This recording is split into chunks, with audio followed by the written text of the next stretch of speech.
and produces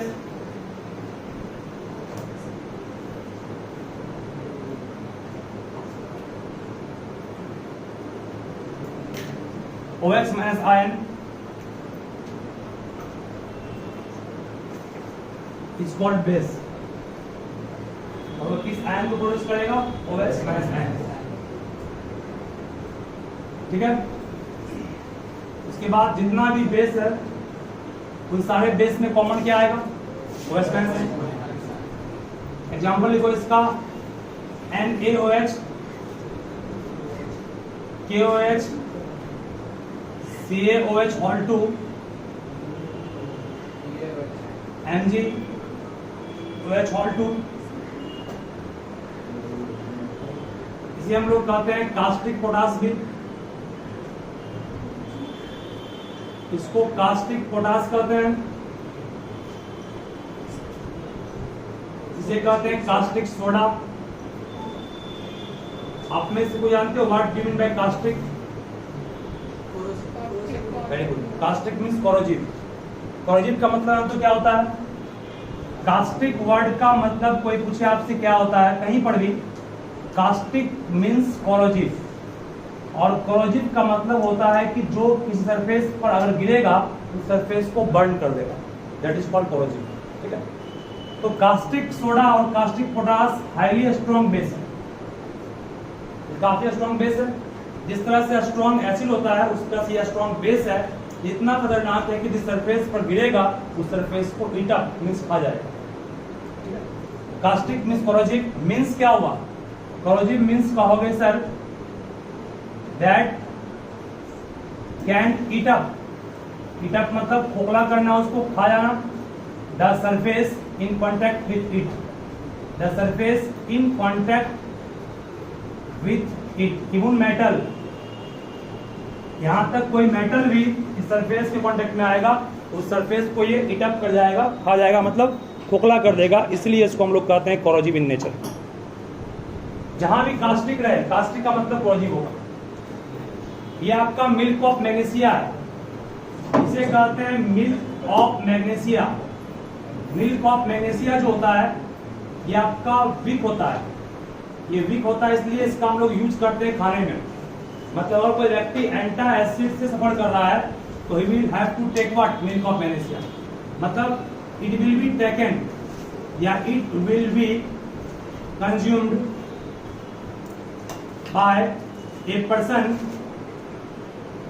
suffering from what? Acidity. अगर acidity को suffer कर रहा है तो ऐसा व्यक्ति इसको ईटअप करेगा ताकि इस प्रॉब्लम से वो दूर हो पाए।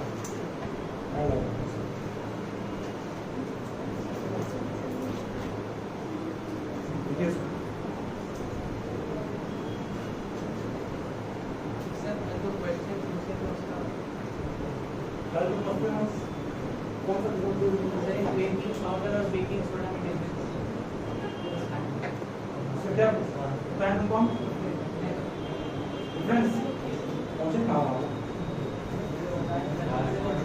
पहले पढ़ोगे, पहले तुम पढ़ा देना, लेकिन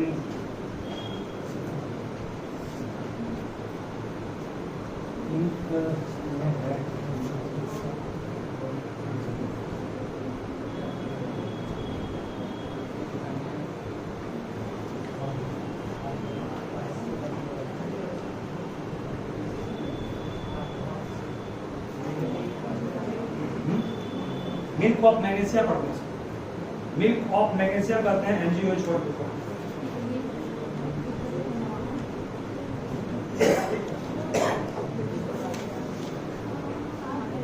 MgOH और 2 को मिल्क ऑफ मैग्नीशिया कहेंगे। चलो सब ध्यान से उठे, फिर से बोल रहा स्ट्रॉन्ग।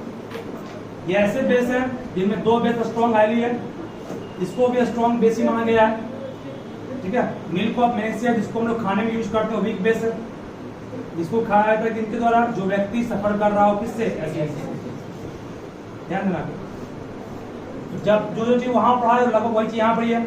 स्ट्रॉन्ग बेस उस बेस को कहेंगे जो कंप्लीटली डिसोसिएट कर जाए। ठीक है। वीक बेस उसे कहेंगे जो पार्शियली डिसोसिएट करे। डिफाइन करने का नहीं पड़ेगा इसको, डिफाइन उसे कर लोगे। तो स्ट्रॉन्ग बेस के बारे में क्या बोलोगे?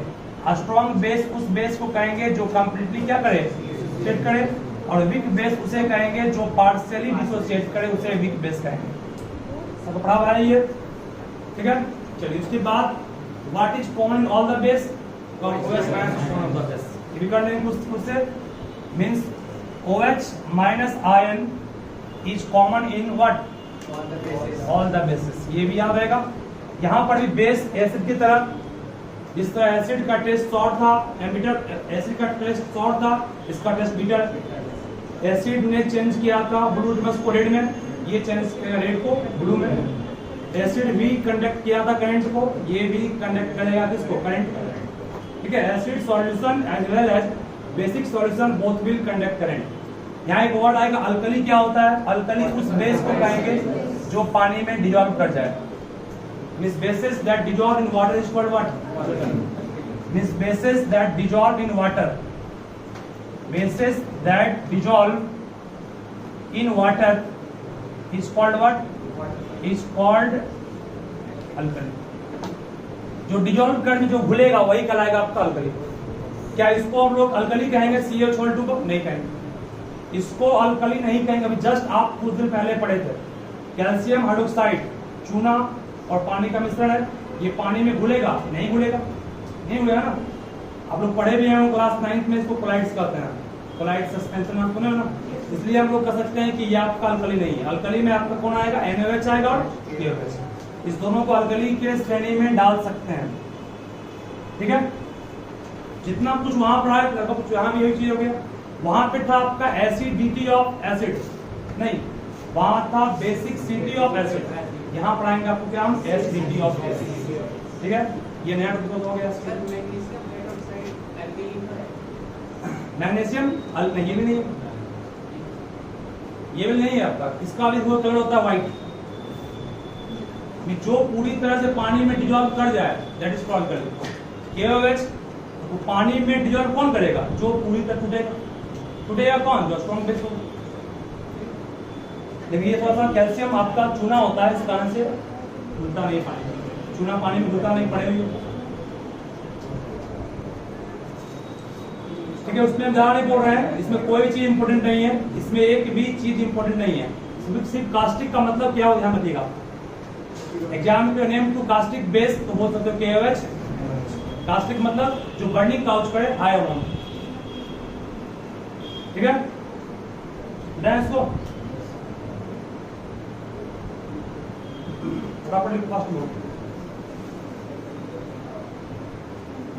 इसके बाद टॉपिक आपका एक बोले तो आपको हम पढ़ाएंगे, वो क्या था? Basic citizen, acidity of base.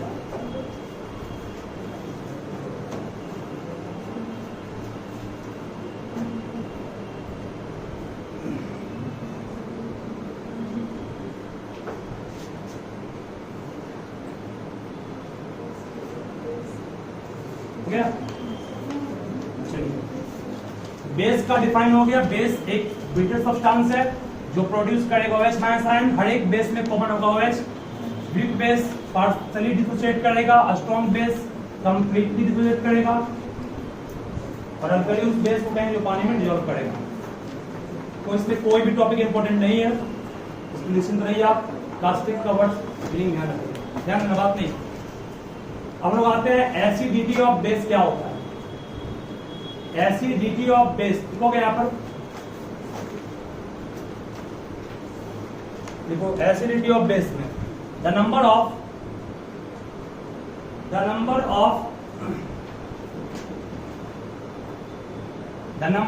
Hydroxyl group means OH minus ion group released by a base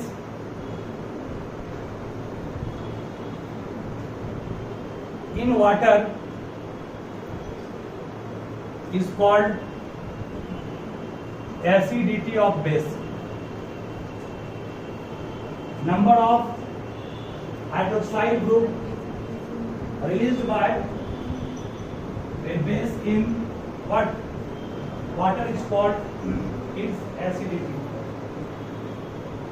यहां पर आपके पास मोनो एसिडिक बेस कौन कौन है? NaOH और KOH को कहते हैं मोनो एसिडिक.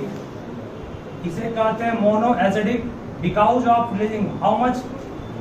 1H नहीं, because of releasing 1 OH minus and by each दोनों के द्वारा, दोनों मात्र एक एक OH माइनस एन को रिलीज करता है, इसलिए कहा गया है इसे mono acidic. Mono acidic. Di acidic भी होता है. कैल्शियम हाइड्रोक्साइड जो लिखाया मैंने आपको, या MgOH का Al2 लिखाया, इस दोनों को कहेंगे डाई एसिडिक. डाई एसिडिक, ठीक है, जो दो OH माइनस रिलीज. ठीक है, इसका रिएक्शन दिया हुआ नहीं है बुक में भी,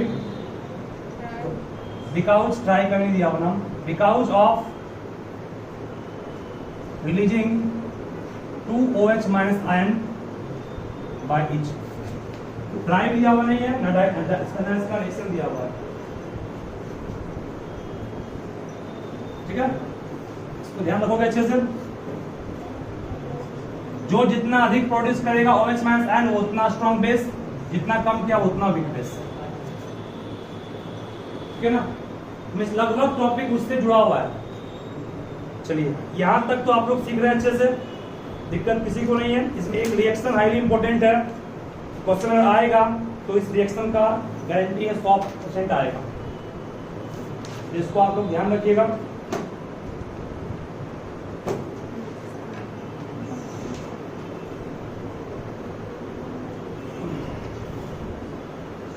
इसके पास प्रदीप का बुक भी है क्या केमिस्ट्री का? प्रदीप का बुक है केमिस्ट्री का?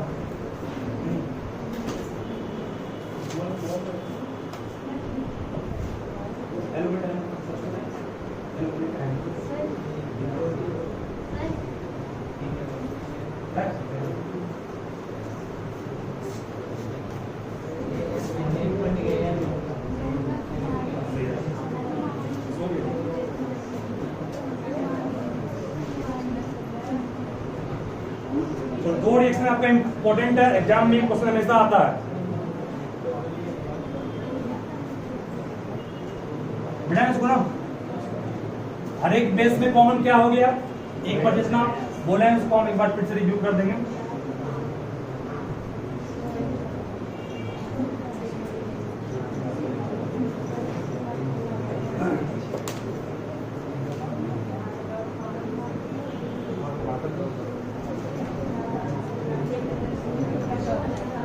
शांत रहोगे? ठीक है, फिर से हम बोल रहे हैं, सभी ध्यान में आओ उस पर. प्रॉपर्टीज ऑफ बेस में, प्रॉपर्टीज ऑफ बेस में फर्स्ट लिखा चुका हूं मैं, it is bitter in taste, तो कर लियो. सेकेंड कहोगे it will turn red litmus to blue, कर लोगे. थर्ड कहोगे its solution will conduct electricity, that means they will form electrolyte. जिसका सॉल्यूशन करंट को कंडक्ट कर रहा है वो किस चीज को फॉर्म करेगा? इलेक्ट्रोलाइट. चौथा कहोगे प्रॉपर्टीज क्या है उसको लिखोगे. चौथा केमिकल प्रॉपर्टीज में आएगा. देखो बेस इंपॉर्टेंट है, ये हाईली इंपॉर्टेंट है. Base react with some metals, not all metals, some metal. Base react with some metal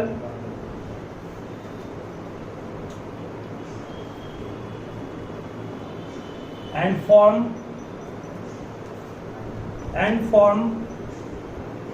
salt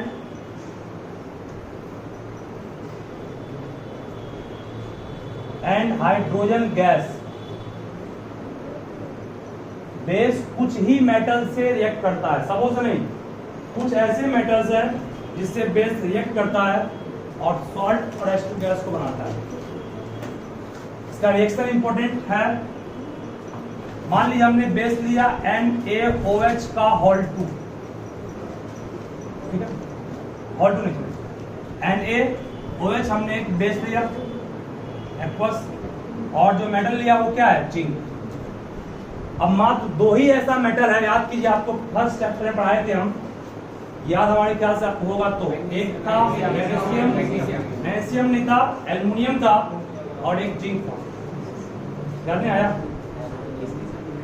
aluminium और जिंक दो ऐसे मेटल थे जो कि एसिड और बेस दोनों से रिएक्ट करते थे, जिस कारण उसका नाम था एम्फोटेरिक ऑक्साइड। इसको पढ़ा है तुम लोग क्या? नहीं पढ़ा है ना?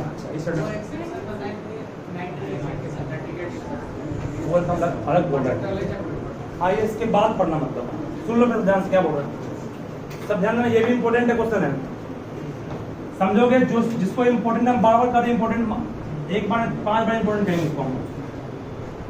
देखो एम्फोटेरिक नाम होता है, amphoteric oxide, highly burning question ये है, मान लीजिए। एम्फोटेरिक ऑक्साइड दो मेटल ऐसा है, एक है सोडियम का ऑक्साइड Na2, एक है एल्युमिनियम का ऑक्साइड Al2O3। ये दोनों मेटल का ऑक्साइड जो है वो एसिड के रूप में भी काम करता है और बेस के रूप में। तुमने अभी तक क्या पढ़ा था? तो तुमको पढ़ाए थे हम कि मेटल का ऑक्साइड होता है बेसिक, राइट? लेकिन ये दो ऐसे मेटल के ऑक्साइड हैं जो कि एसिडिक रूप में भी काम करते हैं और बेसिक रूप में, ठीक है ना? मींस एसिड के रूप में भी काम करता है और बेसिक के रूप में भी काम करता है। कौन? एल्युमिनियम का ऑक्साइड और इसका जिंक, सोडियम नहीं, जिंक होगा। यहाँ क्या होगा? जिंक का ऑक्साइड, एल्युमिनियम और जिंक, ठीक है? एल्युमिनियम और जिंक रहो, ठीक है? एल्युमिनियम का ऑक्साइड और जिंक का ऑक्साइड जो होगा वो बिहेव करेगा किस रूप में? It will act as acidic as well as basic nature. मतलब ये एसिडिक के साथ साथ बेसिक नेचर का होता है। कौन? जिंक और एल्युमिनियम ऑक्साइड। इसीलिए रिएक्शन इस दोनों के ही साथ से दिया गया है। सुनो क्या से क्यों? अभी जस्ट आपको हम कहे थे कि जिंक और एल्युमिनियम यही दो ऐसा मेटल है या उसका ऑक्साइड है जो कि दोनों रूप में बिहेव करेगा। तो बस कोई आपसे पूछे बेस किन किन मेटल से रिएक्ट करेगा, बस दो ही नाम दोगे, एक जिंक का, एक एल्युमिनियम का। तो वही बिहेव करता है इस रूप में, एज एसिड। ये इंपॉर्टेंट क्वेश्चन है ये। तो बनेगा सॉल्ट, ये सिंपल सॉल्ट नहीं बनेगा, जो आप सॉल्ट सोच रहे हैं वो नहीं बनेगा। और क्यों सर? इसका भी काउच है, देखो क्यों। NaOH तो आराम से टूट गया, इसमें Na+OH- टूट गया। जिसको हम बोल रहे बात, जिसको हम बहुत तसल्ली से पढ़ा रहे हैं, वो इंपॉर्टेंट समझिएगा। तो तेजी में 20 दिए वो याद भी लिख दीजिएगा उसको। जिंक का वैलेंसी क्या होगा? Zn+। चलिए, आपको लगेगा कि सर टूट तो गया है, आराम से ये रिएक्ट कर जाएगा, क्या बन जाएगा? ZnOH। क्या ये सही है? गलत क्यों है? गलत क्यों है ये? कोई बोल सकते गलत क्यों? हम पढ़ाए हैं पिछले क्लास में, इसको गलत क्यों है? ये सही नहीं है, गलत है, गलत क्यों है? इसका जवाब दीजिए। पढ़ाए हैं क्लास में हम, क्योंकि सर आपको पढ़ाए थे कि जब कोई केमिकल रिएक्शन होता है तो सब्सटेंस अपनी प्रॉपर्टी को लॉस करता है। ये तो पहले से ही बेस है, रिएक्शन के बाद भी बेस ही मिलेगा, मतलब ये नहीं होगा। ये नहीं होगा इसका मतलब OH में कुछ हेराफेरी हुआ होगा, OH में कुछ हेराफेरी हुआ होगा, मतलब OH टूटा होगा, ठीक है नहीं? OH टूटेगा, अब OH टूटेगा क्योंकि जिंक OH के साथ रिएक्ट कर जाएगा, बन जाएगा base. So every base contains OH and base is here with along what? Zn। और मेटल का हाइड्रोक्साइड क्या होता है? बेसिक। बेस से रिएक्ट किया बेस से बन जाएगा, सबसे पहले नहीं, इसीलिए हमको बैक होना पड़ा, मिटाना पड़ा। अब क्या होगा? सोडियम तो डिस्टर्ब नहीं है कि सोडियम का एन अलग कर देना, अलग कर देना, उधर नहीं होगा, सोडियम एन ही रहेगा, ठीक है? बॉन्ड किसके बीच है? O और H के बीच। अभी OH में O और H ये दोनों के बीच जो लिंकेज है वो यहां से टूट गया। इसको पूरा डिटेल में जाएंगे हम तो बहुत टाइम लग जाएगा, ठीक है? टाइम लग जाएगा, ठीक है, अभी फिलहाल क्या होगा था अगर इसको हम तोड़ेंगे तो OH माइनस O अलग H अलग हो गया, मतलब इस O और H के बीच लिंकेज है, वो लिंकेज टूट गया। वो लिंकेज टूटा किसके कारण? जिंक के कारण टूटा। तो जिंक एक ऐसा मेटल है जो कि आपका एसिड बेस दोनों से रिएक्ट करता है। बेस से रिएक्ट करेगा मतलब OH को फिर तोड़ेगा ये, तो क्या बनेगा? अब जिंक जो आपका यहाँ प्रोड्यूस पहले से हुआ है ना, ये पहले से प्रोड्यूस हुआ जिंक, ये पहले से प्रोड्यूस हुआ जिंक बने हुए ऑक्सीजन से रिएक्ट करेगा। जो न्यूली बोर्न ऑक्सीजन उससे क्या बनाएगा? ZnO2 2 minus, ZnO2 2 minus. ठीक है, तो अब सर ऐसा कैसे होगा ना? चलिए सुनील जी इतना बोले आपको लग रहा है तो हम ध्यान देना, आसान लगेगा, सिंपल है, इसको हम पूरा क्लियर कर देते हैं। Zn का वैलेंसी +2 है, ऑक्सीजन यहां पर, ऑक्सीजन जब टूटा इससे एक इंड तो जा करके इसका किसी न किसी से मर्ज करेगा। एक इंड यहां फ्री हुआ, 2 इंड फ्री हो गया, 2 इंड फ्री हुआ, H के साथ ये शेयरिंग किया था एक सुनोगे बात नहीं, एक शेयरिंग इसने H के साथ किया, एक शेयरिंग इसने किसी और के साथ किया, उसके बाद भी इस पर चार्ज था माइनस दोनों। ठीक है, OH मिलने के बाद एक चार्ज माइनस का है, मतलब एक इलेक्ट्रॉन भी और लेगा ये OH मिलने के बाद, जब इसको अलग कर देंगे तो इस पर चार्ज होगा 2 माइनस। एक ऑक्सीजन का एक तो H दिया है, H निकल गया, हट गया इसको इससे मैं क्यों? अरे O और H दोनों मिल करके इस पर चार्ज नेगेटिव है, इसका मतलब अब एक H निकल गया, वो माइनस किस पर आ गया? वो मतलब O पर माइनस, एक तो पहले से आ था, एक और बढ़ गया क्योंकि H निकल गया वहां से। और जो इसका 2 इंड फ्री था, वो जिंक +2 का मतलब क्या? 2 देगा, ये 2 देगा तो क्या बन गया? ZnO2 बन गया, लेकिन O पर 2 माइनस पहले से है, ये बन गया ZnO2। क्या बन गया? यहाँ पर ये इससे रिएक्ट करेगा, पहले ये रिएक्ट करेगा सिर्फ ऑक्सीजन से, क्या बनाएगा? ZnO2 2 minus. इसी आयन को कहते हैं बाबू जिंकेट आयन, इसीलिए रिएक्शन काफी इंपॉर्टेंट है। जिंकेट आयन कैसे बनता है ये बहुत पता नहीं होता है। अब जिंकेट आयन जो बना वो रिएक्ट करेगा किस? सोडियम से। क्लास 9 में पढ़े थे, सोडियम पर चार्ज प्लस का है, जिंकेट पर चार्ज किसका है? जिंकेट -2 का है, क्रॉस मल्टीप्लाई तो क्या बनेगा? Na2ZnO2। This is said to be sodium zincate, Na2ZnO2। ये सॉल्ट है, इसको कहते हैं सोडियम जिंकेट, इसीलिए रिएक्शन हाईली इंपॉर्टेंट है। यहाँ रिएक्शन डायरेक्टली टूट कर नहीं हुआ, टूटने के बाद फिर टूटा कौन? OH टूटा, OH को क्या बनाया? O अलग H अलग। अब जो O अलग हुआ वो O किससे रिएक्ट किया? जिंक से, तो बना क्या? ZnO2 बन गया, लेकिन 2 माइनस क्यों आया? इसको हम समझा दिए यहाँ पर अच्छे से, या इसको आप याद कर लीजिए, उतना अगर नहीं समझ सब चाहते समझने के लिए तुम भूल जाओ इसको, बस याद रखो जिंकेट आयन कैसे बनता है। अब बचा H प्लस, H बचा, वो H और H मिलकर क्या बना देगा? H2। ठीक है, ये कंप्लीट रिएक्शन है किसका? जिंक के साथ किसका? बेस का, NaOH का। कुछ ही मेटल है जो रिएक्ट करता है बेस से, एक जिंक और एक एल्युमिनियम। जिंक का दिए, एल्युमिनियम का बुक नहीं दिया, एल्युमिनियम का भी तुम अब दे सकते खुद से भी, ठीक है, हम भी देंगे उसको, ठीक है ना? याद रहेगा इसका बैलेंस क्या है? ये बैलेंस कर लोगे ना, क्या किया? 2, बस आगे में 2 लगाओ, बैलेंस हो गया, रखता हूं, बात नहीं शांत रहोगे। देखिए सोडियम जिंकेट का फॉर्मूला याद रखोगे अच्छे से, एल्युमिनियम और ये सोडियम हाइड्रोक्साइड बेस टूटेगा, क्या बनाएगा? Na+OH-, एल्युमिनियम क्या बनाएगा? Al+, ठीक है। यहां पर भी क्या? AlOH और भी बना दोगे, बेस बन जाएगा। कहीं भी ऐसा डाउट रहे समझ जाओ कुछ अलग होने वाला वहां पर, यहाँ भी बेस वहां भी बेस पॉसिबल नहीं है, यहाँ भी एसिड वहां भी पॉसिबल नहीं है। हर क्वेश्चन जब बेस मिले डायरेक्टली मत करना सोच, सोचना रुक रहे वहाँ पे क्या होगा। चलिए एल्युमिनियम देखिए, Na को तो तोड़ना ही नहीं है, Na तो बस अकेला ही है, टूटेगा ही नहीं कहीं, सिंगल कर दिए। OH में O और H दोनों है, यहाँ फिर टूटेगा ये टूटेगा तो क्या बनेगा उसको ध्यान रखिएगा। उस वक्त उतना समझाना पॉसिबल नहीं है, बट देख OH टूट गया, OH के बीच जो लिंकेज था टूट गया। बहुत अच्छा लगा आपको पढ़ने के बाद खुद अपने आप में भी। कैल्शियम हाइड्रोक्साइड है ये, टूट गया आराम से।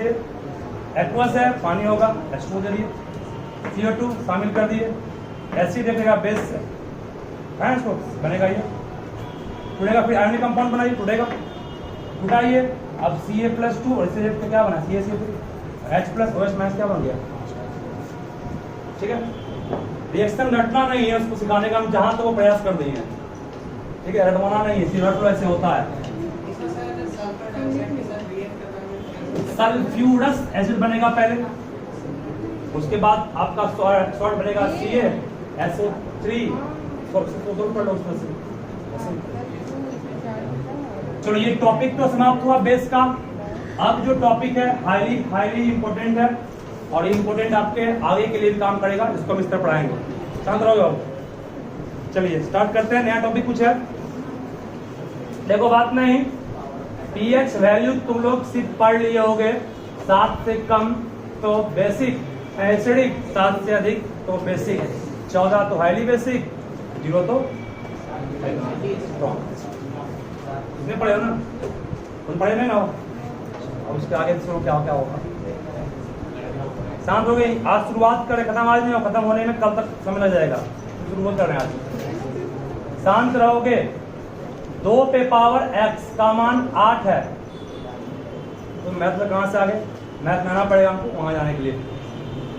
8 को 2 पे पावर 3 कहेंगे, x का मान कितना हो गया, सब फालतू बोल दी।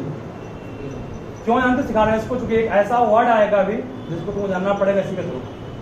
2 पे पावर x का मान 5 है, x का मान बोलो क्या होगा, कोई कबूल, कोई नहीं जानते, कोई जानते हो, कोई जानते ही नहीं जानते हो, क्या होगा, नहीं कितनों कर लो आंसर का मन नहीं आएगा। 2 कहां से कबूल, 5 यहाँ पर है, √5 का स्क्वायर रूट क्या, बेस सेम है जो पावर सेम होगा, बेस सेम तन पावर सेम होगा। ऐसा क्वेश्चन जिसमें कि बेस सेम नहीं हो, बेस सेम हुआ तब मैं पावर सेम की एक्स का मान 3 बोल दिए, यहाँ बेस ही सेम नहीं है, पावर सेम कहां से हो पाएगा। 5 को 2 पे पावर क्या लिखे, पता किसी को, पता किसी को, हमको पता, कुछ को नहीं है। चलिए तो ऐसे क्वेश्चंस के लिए क्या करना है, गौर कीजिए, आसान है। x का मान ऐसा क्वेश्चन के लिए log 5 बेस 2 का क्या क्या बोल दे देखो, x स्क्वायर का मान 7 है, x का मान सब बोलते हो √7 बोलते हो ना, x का मान √7 बोल दिए, पावर 3 रहता तो बोलते ³ पावर 5 तो √7। जब वेरिएबल पावर में हो, तो जब वेरिएबल बेस में है तो निकालना आसान है। अभी वेरिएबल बेस में है, पावर कांस्टेंट है, यहाँ बेस कांस्टेंट है, पावर वेरिएबल है। वैसा क्वेश्चन में जब आपको वेरिएबल का मान निकालने का है तो आपको कुछ नहीं करना है, लॉग लेना है। लॉग एक फंक्शन है, तो कैसे, जिस तरह 30 डिग्री सब जानते हो क्या होता है, एंगल होता है, बगल में कॉस लग गया तो हो गया cos 30। cos 30 मतलब ट्रिग्नोमेट्री रेशियो हो गई। cos 30 का मान आपको लिखा है 9√3/2। उस तरह लॉग भी एक फंक्शन है जो तब आता है जब कोई वेरिएबल का मान निकालना हो और बेस कांस्टेंट हो। बेस कांस्टेंट हो, पावर के वेरिएबल हो, उस वेरिएबल का मान निकालने के लिए हम लोग लॉग का टर्म, log 5 पढ़ेंगे इसको। बेस क्या 2 था ना, यहाँ बेस क्या 2 आ गया।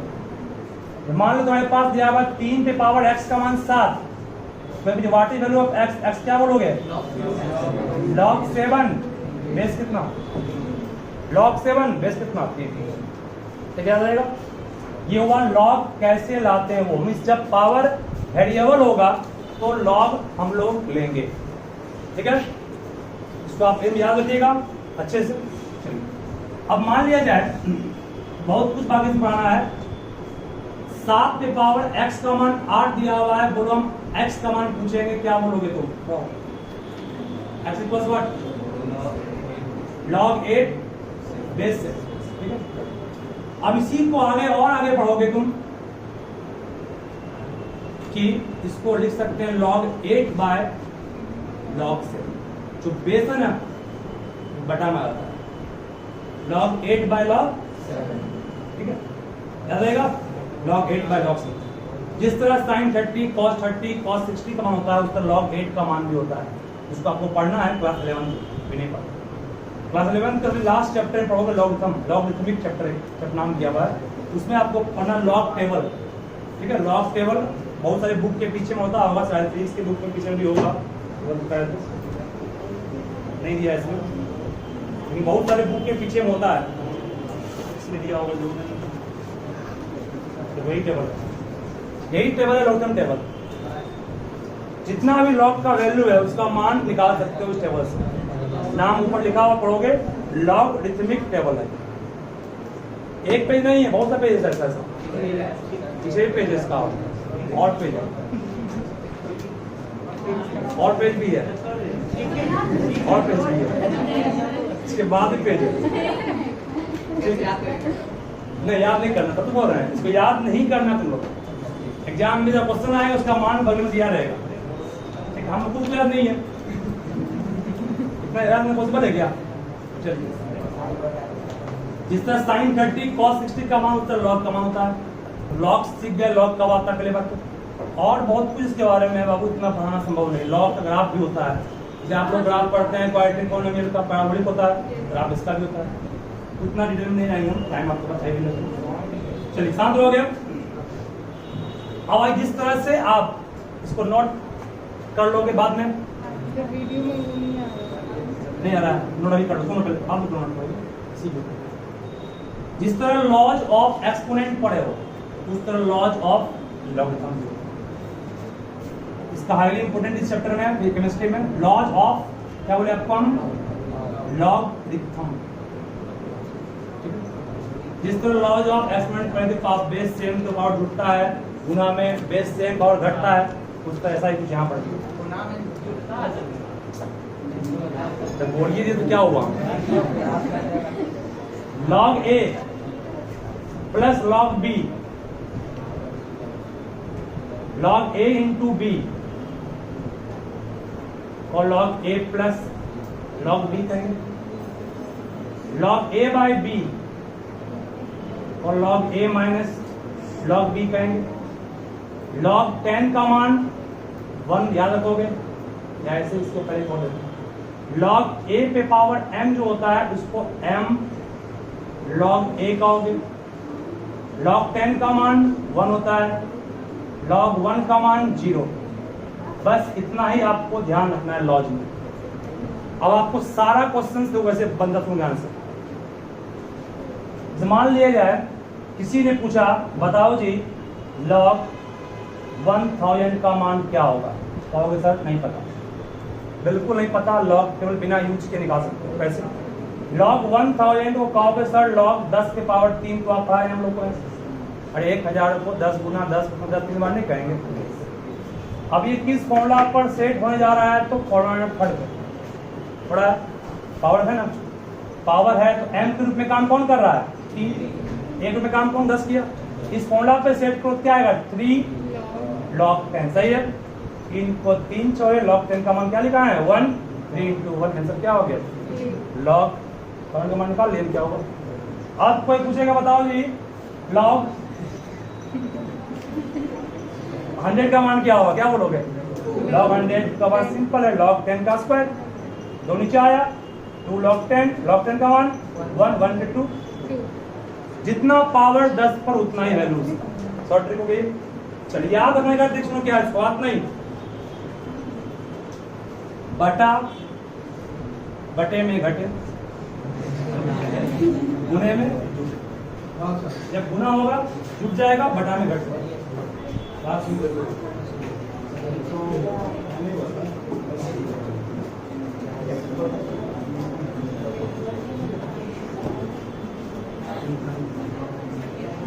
ठीक, जब बटा में रहेगा घटेगा, गुना में रहेगा याद रहेगा ना। और ये फॉर्मूला याद रखोगे, पावर। चलिए, तुमको लॉग का साथ कभी छूटेगा नहीं हम लोग। ये आपको 11, 12, ग्रेजुएशन जहां तक पढ़ोगे 10th में लॉग दिया हुआ है। भले आपके यहाँ स्टाम दिया हुआ नहीं है, लेकिन आप दूसरा बुक पढ़ेगा, अच्छा बुक, इसमें लॉग का कंसेप्ट दिया हुआ है। क्या इसका लॉग है कि किसी भी कॉम्प्लेक्स पावर को नीचे उतारने का काम करेगा, जमीन पे लाने का काम करेगा। पावर कितना कॉम्प्लेक्स हो, मुझे इसको नहीं चलेगा। ठीक है, इसका आंसर वही मैथ में बस ऐसे पढ़ाते सबको है। पावर कितना भी कॉम्प्लेक्स हो, उसको नीचे लाना है, लॉग ले लो। जानते हो लॉग के हेल्प से तुम 2 पे पावर 800 का मान कितना होगा, इसका मान निकाल सकते हो। 2 पे पावर 8000 का मान क्या होगा, लॉग जानते हो। वाई मान लो इसको, वाई मान लिए, लॉग वाई 2 तो लॉग लेंगे, लॉग 2 पे पावर कितना 8000 नीचे आएगा, ये 8000 लॉग 2 का मान 1 पॉइंट समथिंग होता है। ठीक है, 8000 गुना इतना कर लोगे, 5 लॉग इसका मान कर जाएगा। बहुत तरीका लॉग का, बहुत काम है। पावर को नीचे उतारने का काम लॉग का सबसे पहले बेसिक किया जाएगा। मिला नहीं ना, फटाफट नोट, ये एलिमेंट्स को नोट करो, ये नोट इंपॉर्टेंट है, सबको सिखाएं। कल शुरू होगा नेक्स्ट टॉपिक इंपॉर्टेंट रहेगा, वो पीएच वैल्यू वाला। तो फॉर्मूला देंगे पहले हम, इससे भी फंडामेंटल बहुत सा रहेगा।